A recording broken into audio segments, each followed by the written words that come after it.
All right, today we're diving into the world of honeybee swarms, and we're going to explore why this giant buzzing cloud of bees is actually one of the most docile, most incredible sights in nature.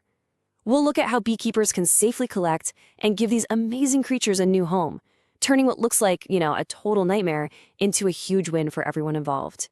I mean, just imagine seeing this in your backyard. You've got this massive, swirling, buzzing cloud of thousands and thousands of bees. Your first instinct is probably to run, right? But then you see a beekeeper walk up to it super calmly, often with hardly any protection at all. So what on earth is actually going on here? Well, the answer is just fascinating. A swarm isn't some angry mob out to get you. It's really just a colony on the move. See, before they leave their old home, the bees fill their bellies with as much honey as they can carry. So they're full, they don't have a home or any baby bees to protect, and they're 100% focused on finding a new place to live. That makes them incredibly calm. They're basically a bunch of well-fed, homeless refugees looking for a fresh start. Okay, so let's start with the classic scenario. You've got a swarm, and it's clustered on a branch that's easy to get to. For a beekeeper, the fix for this is, well, it's beautifully simple and it works like a charm. It really is as straightforward as it sounds. You take a container, could be a simple cardboard box, a special hive box, even a big cloth bag, and you put it right underneath that cluster of bees. Then, with one sharp, confident shake of the branch, poof, almost all of the bees just drop right in. You gently close it up, and that's it. You've got them. And that one firm shake, that's the real key. You want them all to fall in together as one big group. But, beekeeping is all about adapting to the situation. So if the branch is a little flimsy or maybe shaking it would just send bees flying everywhere, there's a plan B. A beekeeper might just snip the whole branch, bees and all, and gently set it down inside or right in front of the new hive. It's a much less dramatic way to do it, and it keeps that whole cluster perfectly intact. Okay, so that's all great for the low-hanging fruit, so to speak. But what happens when the bees decide to set up camp at the very top of a super tall tree? Well, that's when you have to get a little more creative. When a swarm is way out of reach, you've basically got two paths you can take, active or passive. The active way is kind of a cool twist on the shake method. You just toss a rope up and over the branch, and then shake it from way down on the ground, letting the bees fall onto a sheet or into a box waiting below. But honestly, the passive method is often the way to go.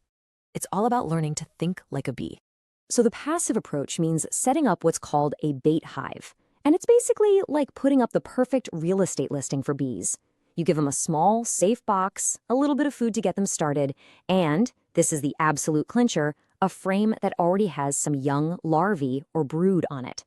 Scout bees will find this perfect new home, they'll fly back to the swarm, do their little dance, and convince the entire colony to pack up and move in. It takes a little patience, but it is so effective. And now, for the final boss of swarm collection. Sometimes a swarm doesn't just hang out on a branch. Sometimes it moves into a structure. We're talking a hollow tree or even inside the wall of a house.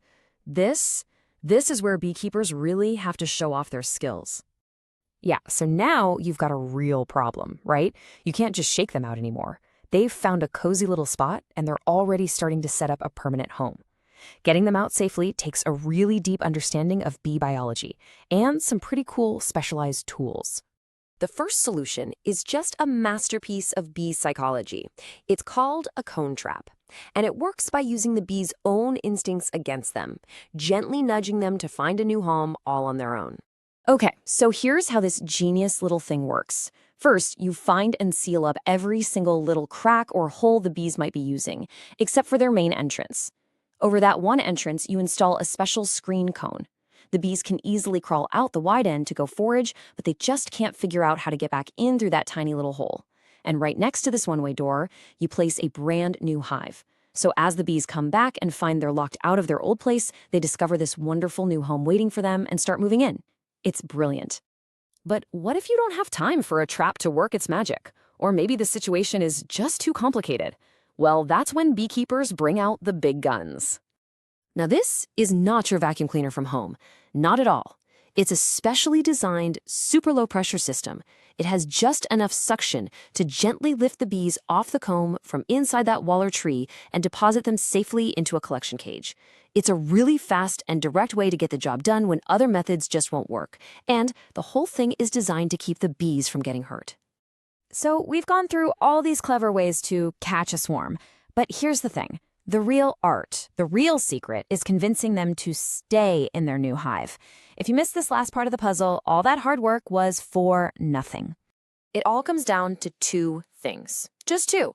Two absolutely non-negotiable elements that you have to give a new swarm. If you get these two things right, they'll look at that new box and say, yep, this is home. All right, number one, and this is the big one. You have to have the queen. She is the heart and soul of the entire colony. All the other bees are hardwired to be loyal to her. If you shake a swarm into a box but the queen accidentally falls on the ground, I guarantee you the whole swarm will abandon that box and cluster right around her wherever she is. You've got to get the queen. And here it is. This is the beekeeper's ultimate secret weapon. See, even if you have the queen, a swarm might still think, nah, we can find better, and take off. But if you give them a frame with eggs and young larvae, what we call brood, from another hive, they are locked in. The worker bee's instinct to nurse and take care of the young is so unbelievably powerful, it's like a social glue that binds them to that spot. They simply will not abandon the babies. This really is it. This is the core biological truth that makes all of this possible. It's not about the fancy box or the perfect location. It's about giving the bees a reason to stay. It's about giving them a family to take care of. So, when you boil it all down, a successful swarm rescue comes down to this simple checklist. First, make sure you've got the queen. Second, give them that incredibly important frame of brood to anchor them down. Third, add a little food to help them get started. And finally, just give them some space and peace and quiet to settle in and start building their new home. In the end, this is so much more than just catching bees. It's really about getting to see a collective consciousness, a superorganism in action. And it leaves you with this one big thought.